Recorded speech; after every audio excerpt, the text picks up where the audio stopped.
Simplest form of business ownership is a, 4 option दिए हैं, उसमें से पूछा है कि सबसे simplest form of business ownership क्या है। तो फर्स्ट है proprietorship, partnership, cooperation and cooperative. Basically ध्यान रखिएगा जो भी ये हमारे मल्टीपल चॉइस क्वेश्चंस होते हैं ना, इसमें मोस्टली हम देखते हैं कि जो भी हमें ऑप्शंस अवेलेबल होते हैं उन सब में से कौन सा हमारा जो आंसर है वो परफेक्ट मैच बैठता है, हम उसी को टिक करते हैं। And most of the cases, ऐसे बहुत सारे केसेस हो सकते हैं तो इस पर्टिकुलर क्वेश्चन का आंसर जो है कोई और एक अच्छा आंसर हो, लेकिन अगर वो पर्टिकुलर ऑप्शन में अवेलेबल नहीं है तो हम उसको कंसिडर नहीं करते हैं। तो कभी कभी ऐसा हो सकता है, तो ये जो है हम इस पर जो है ऑप्शन के थ्रू हम क्वेश्चन को सॉल्व करते हैं सो दैट हमारे कॉन्सेप्ट भी हमें समझ में आए और हम जो है क्वेश्चन को अच्छे से अंडरस्टैंड कर पाएँ। 4 ऑप्शन दिए हैं, इससे पूछा है कि simplest form of business ownership कौन सा है। फर्स्ट है प्रोप्राइटरशिप, सेकंड ऑप्शन है पार्टनरशिप, थर्ड है कोऑपरेशन एंड फोर्थ है कोऑपरेटिव। तो इस पर्टिकुलर क्वेश्चन का आंसर है ऑप्शन ए प्रोप्राइटरशिप। जो सोल प्रोप्राइटरशिप होता है वो हमारा बेसिकली सबसे सिंपलेस्ट, सबसे आसान बिजनेस ओनरशिप होता है। बेसिकली जो हमारा वर्ड सोल है वो सोल रिप्रेजेंट करता है ओनली को, और प्रोप्राइटर का मतलब होता है ओनर। तो इसका मतलब होता है वो ओनर जो अपने बिजनेस को खुद मैनेज करता है, खुद कंट्रोल करता है, उसके जितने भी प्रॉफिट्स होते हैं, जो भी लॉस होते हैं, जो रिस्क होते हैं, वो सब कुछ वो अकेला खुद बियर करता है, इसलिए उसको हम सोल प्रोप्राइटर बोलते हैं। इसमें जो है हमारी लाइबिलिटीज़ अनलिमिटेड होती हैं और रिसोर्सेज हमारे लिमिटेड होते हैं।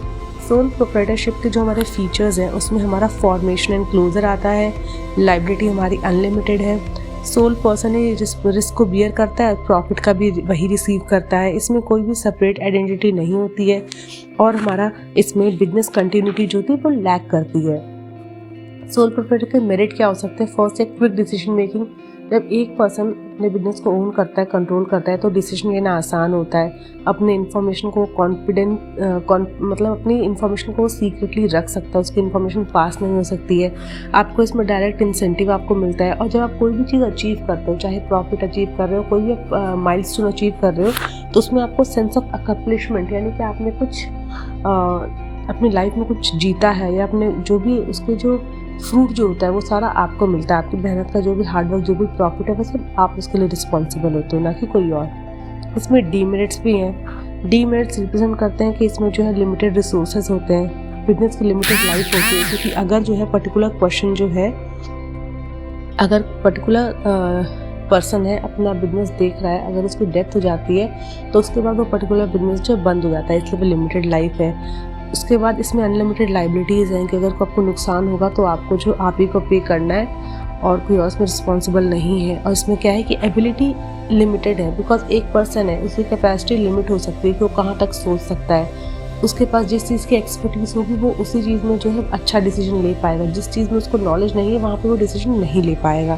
तो इसमें लिमिटेड एबिलिटी जो है शो होती है। तो इस पर्टिकुलर क्वेश्चन का आंसर है सोल प्रोप्राइटर।